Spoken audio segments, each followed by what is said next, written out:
덮치는 명분에 불과했고 일부 정치검사의 기득권과 자신의 정치적 입지를 지키기 위해 검찰 조직을 이용해왔음이 분명해졌습니다. 어제 사직하셨으니까 본인이 시간적인 여유를 갖고 그러지 않겠습니까? 봐가면서 자연스럽게 만날 기회가 있지 않을까 싶습니다.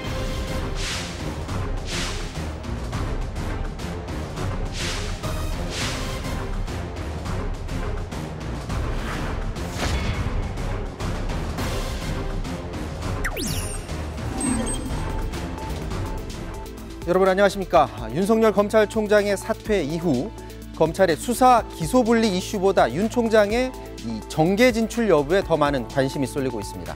바로 윤 총장이 앞으로 어찌하겠다라는 말이 남긴 여운 때문입니다. 윤 총장의 사퇴가 당장 이번 재보선에 어떤 영향을 미칠지, 이후 대선 구도는 어떻게 바뀔지 의견이 분분합니다. 사사건건 윤석열 총장 사퇴 이슈로 시작합니다.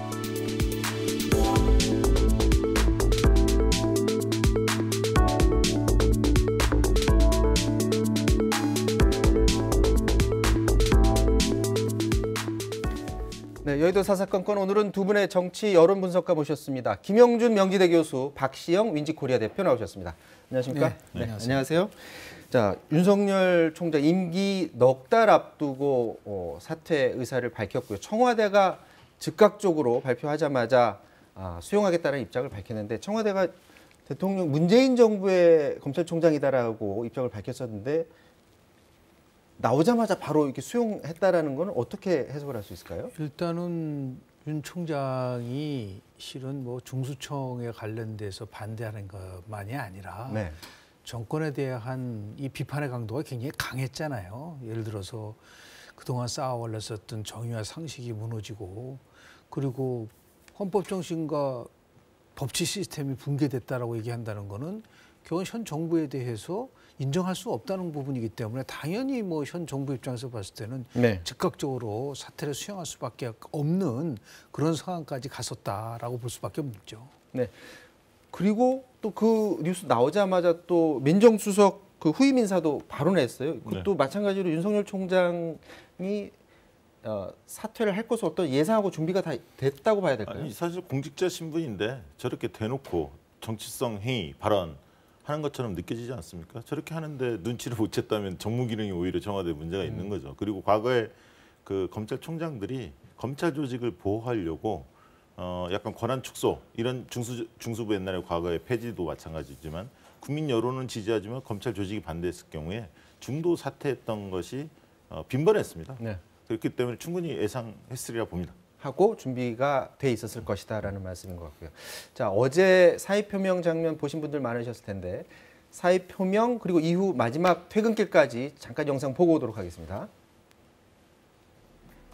저는 우리 사회가 오랜 세월 쌓아올린 상식과 정의가 무너지는 것을 더 이상 지켜보고 있기 어렵습니다. 검찰에서의 제 역할은 지금 이제까지입니다. 그러나 제가 지금까지 해왔듯이 앞으로도 제가 어떤 위치에 있든지 자유민주주의와 국민을 보호하는 데 온 힘을 다하겠습니다.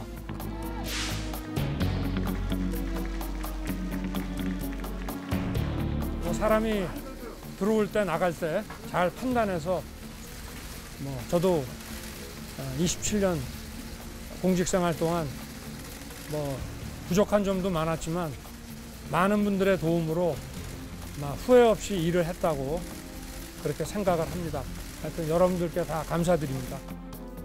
대통령님 1시간 만에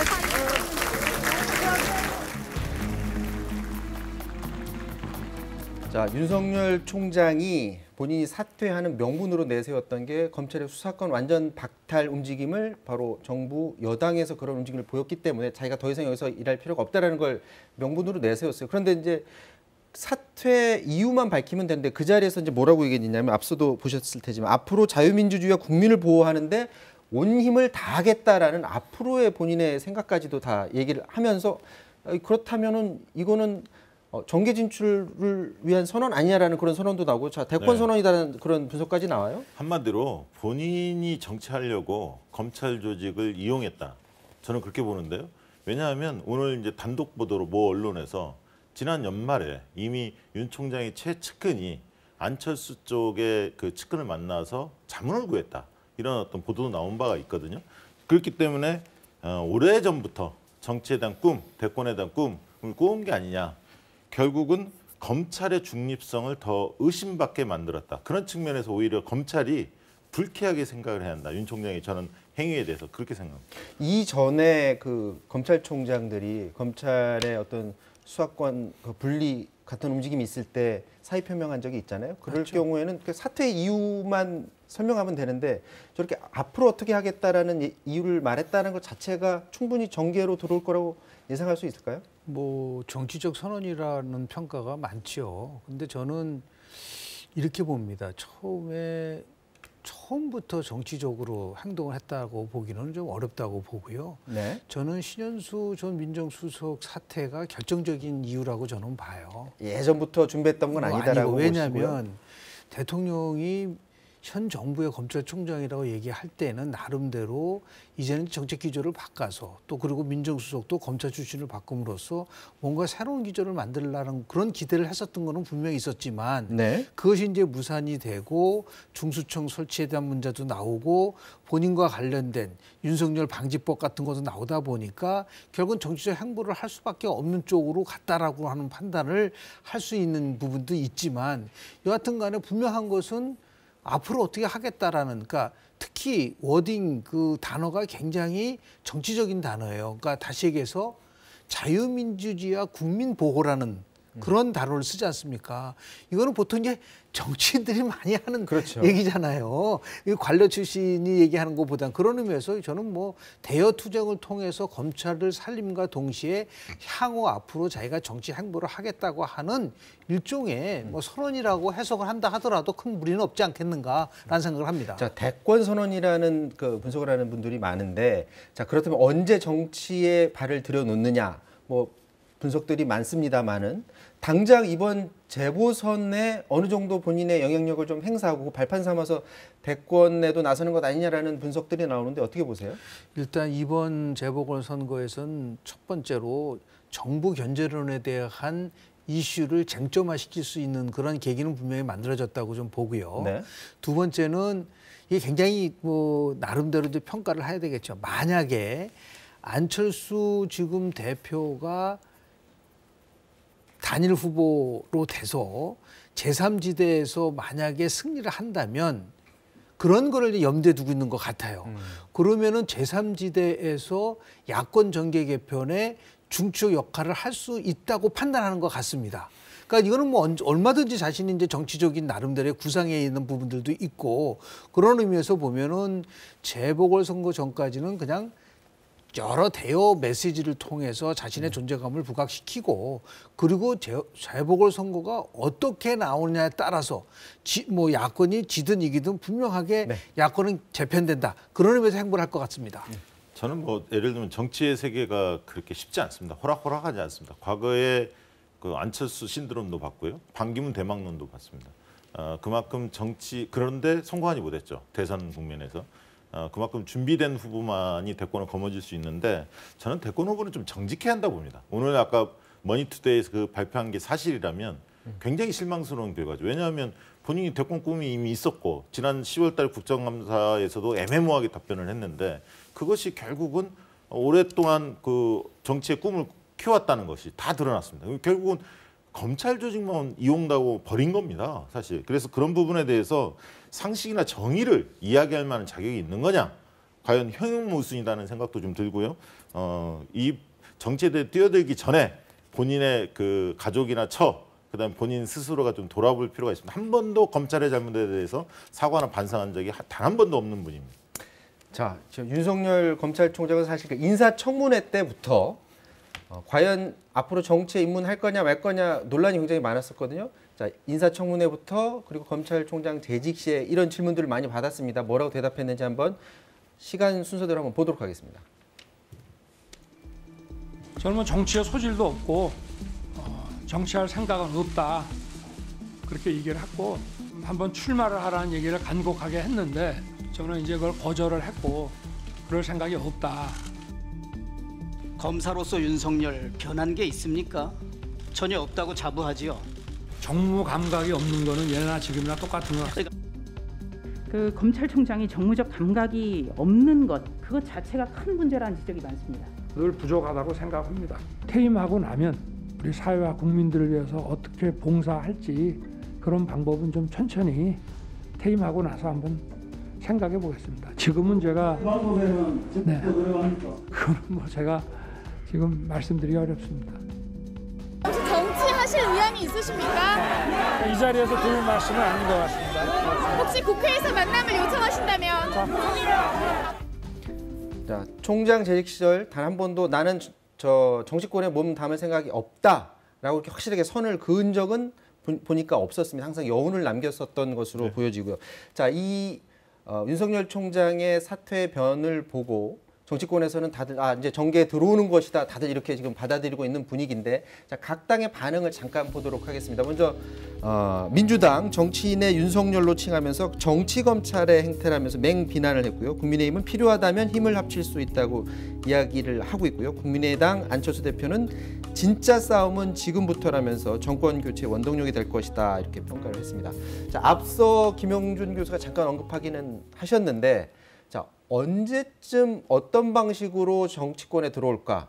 제3지대에서 방향을 모색할 것인지 아니면 지금의 제1야당인 국민의힘 쪽에 몸을 담글 것인지 어떻게 보고 계십니까? 일단은 뭐 바로 어떤 정당에 몸담지는 않을 거고요. 재보선 앞두고 뭔가 정치적 메시지를 몇 번 낼 겁니다. 그리고 네. 존재감을 좀 과시하려고 할 거고요. 재보궐 이후에 한 6월 정도나 이쯤 돼서 세력을 좀 규합해서 뭔가 독자 세력화를 하고 그 다음에는 결국 끝까지 가지는 못할 겁니다. 결국은 국민의힘이나 국민의당이나 이런 보수 재편의 과정에 합류하지 않을까 그렇게 전망이 됩니다.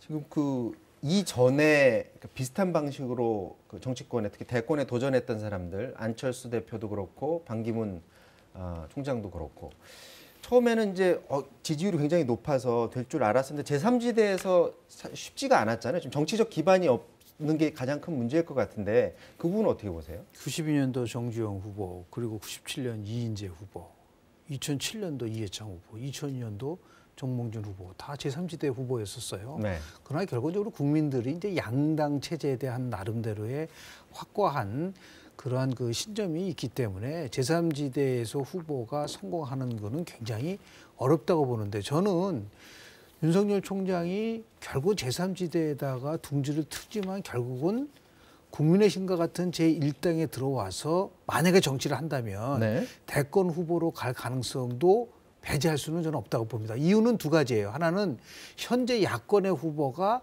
상대적으로 과거에 비했을 때 너무나 이렇게 부각되는 사람들이 없다라는 없죠. 부분이 있는 것이죠. 또 나가서 이번 서울 재보궐선거에서 오세훈 안철수라는 두 명의 유력한 대권 후보가 서울시장 쪽으로 턴했다는 것이 제가 볼 때는 상당히 나름대로 윤 총장의 공간을 넓혀준 부분들이 있기 때문에 결국은 결정적인 순간이 되면은 1당이든 2당이든 간에 결국은 정당을 중심으로 가지 않으면 대한민국 대통령 선거에서는 굉장히 어려운 부분들도 있고 가장 대표적인 게 반기문 전 총장 같은 경우도 바른정당에서 영입하는 부분들 다 뿌리치고 가다가 결국은 중도 사퇴한 부분들도 많았기 때문에요. 결국은 제가 1차적으로 변곡점은 4월 재보궐선거의 결과 그리고 두 번째가 결국은 어떤 방식으로 해서 후보 단일화를 만들어낼 것이냐라고 하는 부분 속에서의 여러분들의 재편성 이런 것들이 중요한 변수가 될 수 있을 거라고 저는 이제 봅니다. 4월 선거에서 이게 정치적 메시지를 많이 내잖아요. 만약에 그 윤 총장이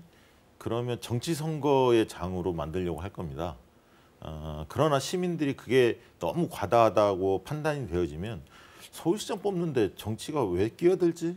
검찰 이슈가 왜 중요하지? 이렇게 생각할 수 있습니다. 결국은 일을 잘할 사람, 추진력 있는 사람 이런 인물 대결 쪽으로 갈 가능성이 있습니다. 왜냐하면 지금 여야 팽팽합니다. 조사해 보면 거의 직결을 했습니다. 근데 보수층이 더 결집이 더 세거든요. 그런데 윤 총장이 등장해서 계속 정치적 메시지를 날리면 진보층도 결집될 수밖에 없습니다. 그럼 마지막에는 인물 대결로 갈 수밖에 없는데 그런 측면에서 오히려 과다하면 역풍이 불 수도 있다 그런 생각이 듭니다. 자, 대권 후보 이제 지지율 변화에 이제 관심이 모아지고 있는데 최근 여론조사 여러 곳에서 나오는 거 보면 이재명 경기도지사가 단연 1위로 지금 올라선 상황이고요. 조사 기관마다 뭐 윤석열 총장이라든지 이낙연 대표라든지 지금 2, 3위를 엎치락 뒤치락하는 상황인데 과연 이번 사퇴 선언 이후에 윤석열 총장의 지지율에 어떤 변화가 있을까? 당장 이제 다음 주가 어떻게 나올지도 굉장히 궁금한데 올라가겠죠. 당연히 올라갈 겁니다. 왜냐하면 보수층에 뚜렷한 인물들이 없지 않습니까? 그렇기 때문에 그동안에 이제 추미애 장관이 좀 사라지면서 지지율이 꺾였는데 다시 좀 반등하겠죠.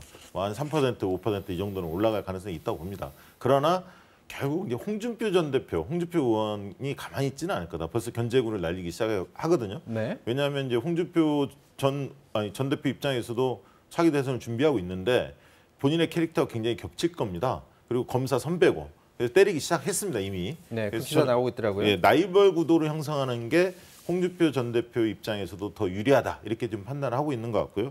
상당 기간은 올라가겠지만 그렇다고 해서 이재명 지사를 바로 위협할 정도는 아닐 것 같고 나름대로는 지지율은 지금보다 올라갈 것이다 그렇게 보고 있습니다.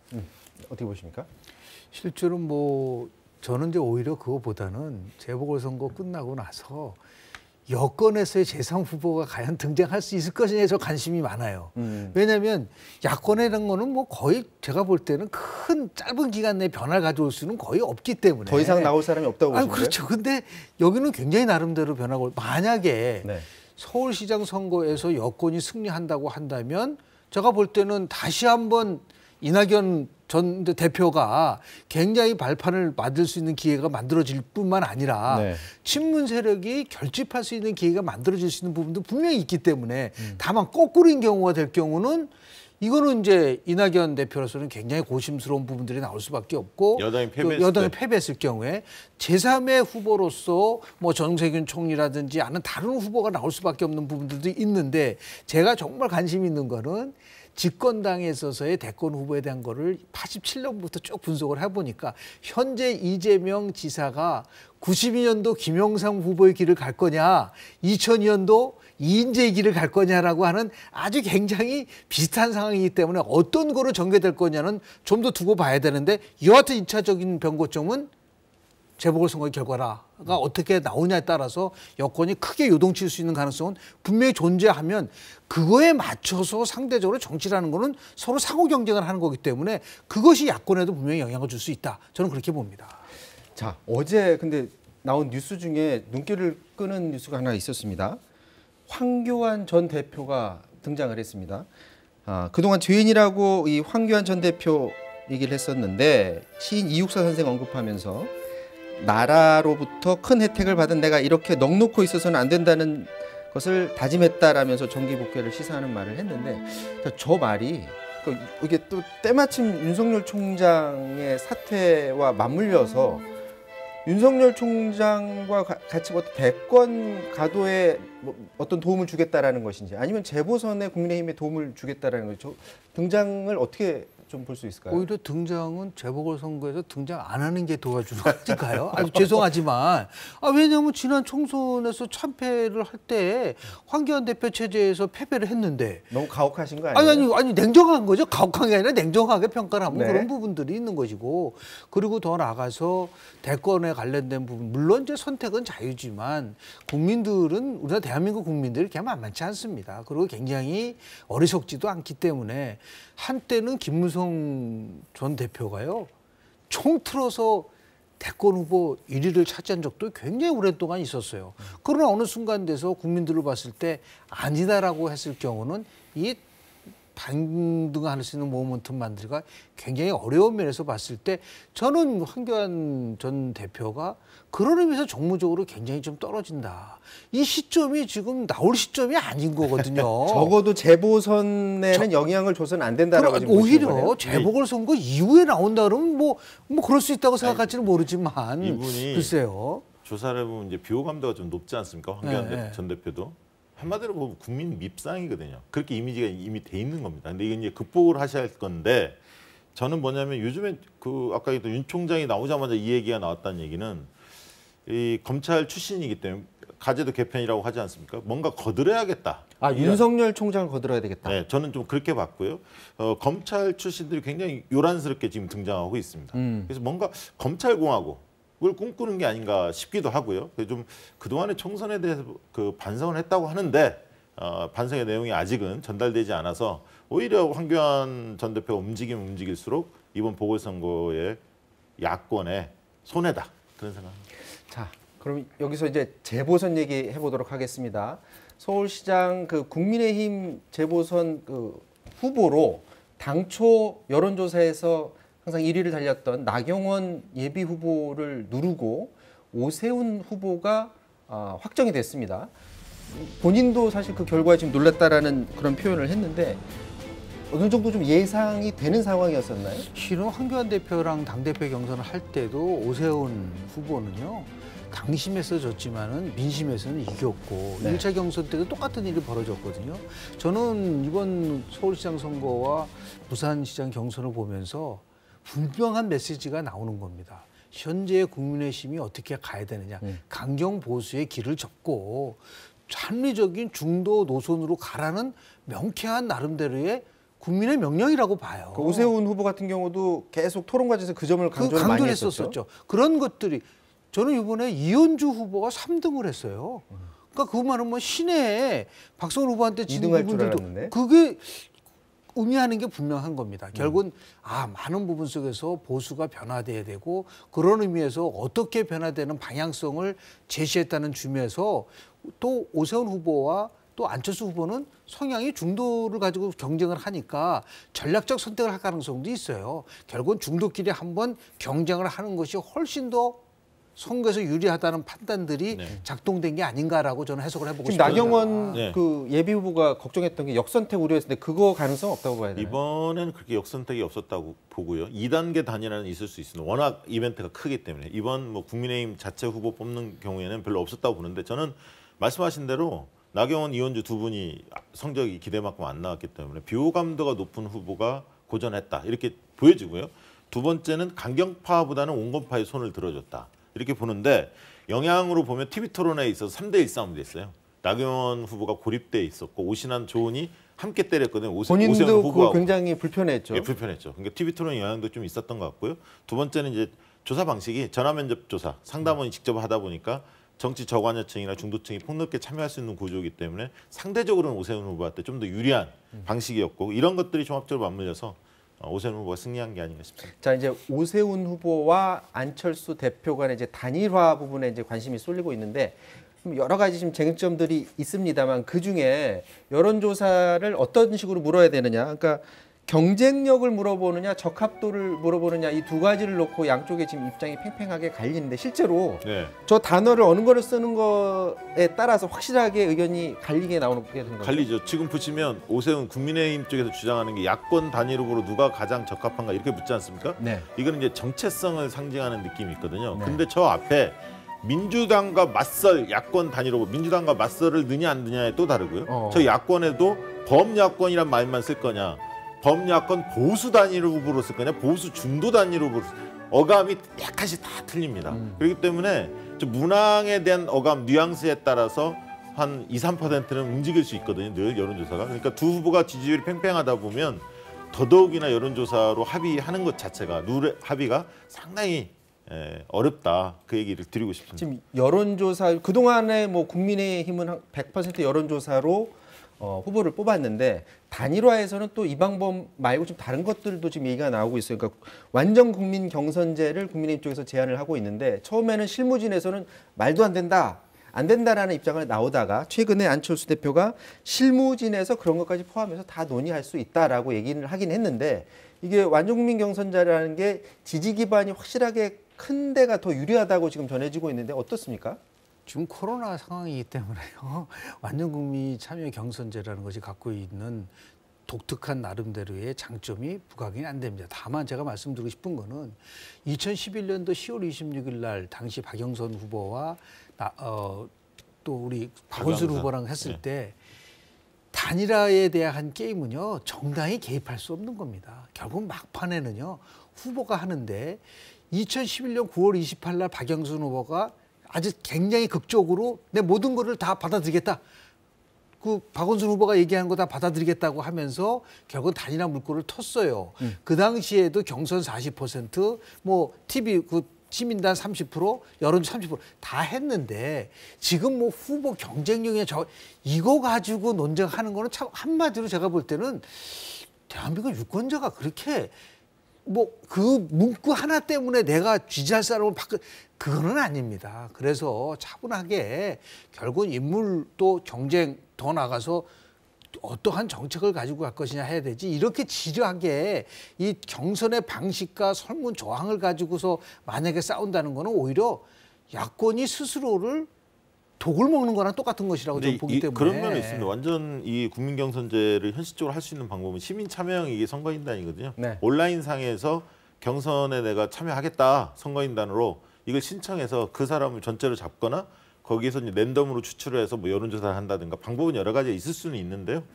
다만 이런 방식으로 했을 때 적극적 지지층이 많은 사람이 유리하거든요. 그런 면에서 국민의힘이 조직이 세니까 국민의힘 쪽에서는 선호하겠죠. 자, 시간이 모자라서 민주당으로 넘어가 보도록 하겠습니다. 민주당도 마찬가지로 지금 단일화 이슈가 있는데 먼저 박영선 후보가 조정훈 시대전환 후보와 최종 그 단일화 결정을 해서 8일 전에 이제 결정이 납니다. 그 이후에 이제 김진애 후보와 단일화를 해야 되는데 여기에 대해서 김진애 후보가 배수진을 치고 자, 3번의 토론이 있어야 된다라고 해서 지금 압박을 하고 있는데 과연 박영선 후보가 이걸 받아들일 것인가? 오늘 아침 라디오 방송 들은 것까지만 보더라도 잘 받아들이지 않을 것 같은 뉘앙스로 말을 했거든요. 그 논의는 중단된 것 같고요. 일단 분위기는 그 민주당이 후보가 나서는 게 아니라 당이 지금 접촉하고 있거든요. 양당이. 네. 근데 이제 민주당에서는 적극성을 좀 띄고 있지 않는 것 같습니다.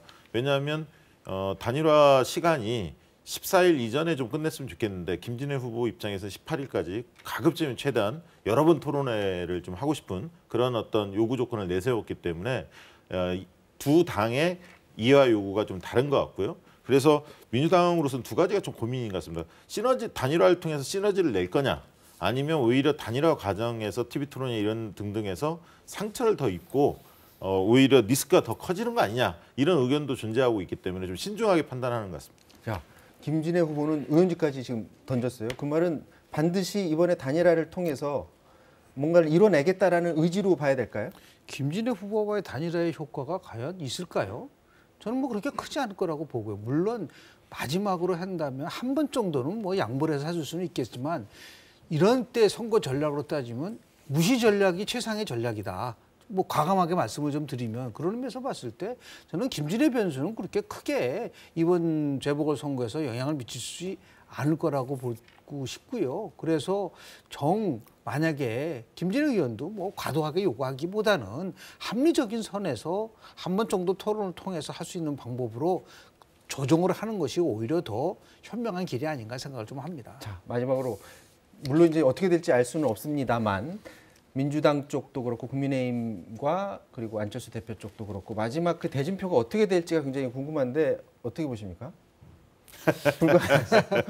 어려운 질문이죠. 네. 그런데 하여튼 뭐 안철수 후보든 오세훈 후보든 누가 되든 간에 자기가 공동선도본부를 만들어서 한다고 하니까 효과는 똑같을 거라고 저는 봐요. 그런데 다만 제가 말씀드린 건 기호에 대한 효과는 그렇게 크지 않다. 2번이든 4번이든 안 중요하다. 왜냐하면 지난 뭐 2011년에 박원순 후보가 무서워서 10번 후보를 가지고 갔었고 물론 중간에 이제 후보 사퇴한 사람이 있어서 좀 조정이 됐었지만은 그게 아니라 결국은 어떤 인물을 보고 찍는 것이지 우리 국민들이 기호가 2번이냐 4번이냐를 보고 찍는다. 저는 이제 기호 논쟁은 좀 멈췄으면 좋겠다 말씀드리고 이 싶습니다. 선거 때는요. 운칠기삼이라는 말이 있습니다. 운이 굉장히 중요한데요. 오세훈 후보가 어제 선출되는 날 공교롭게 윤석열 총장이 사의 표명을 하면서 뉴스가 윤석열 쪽으로 다 덮어버렸습니다. 어떻게 보면 운이 안 따르는 거거든요. 오세훈 후보 입장에서는. 그래서 저는 결국은 안철수, 박영선 두 분의 가능성이 좀 더 높은 거 아닌가 그렇게 생각이 듭니다. 자, 월요일에 이제 박영선, 조정훈 그 후보 사이의 단일화 결과가 이제 발표가 되고요. 그리고 민주당 부산시장 후보도 내일이면 이제 결정이 된다고 합니다. 그러면 다음 주부터 이제 본격적인 선거전이 시작되는 것 아니냐 이런 생각도 해봅니다. 오늘 여기서 마치도록 하겠습니다. 지금까지 박시영 대표, 김용준 교수였습니다. 말씀 고맙습니다. 네, 고맙습니다.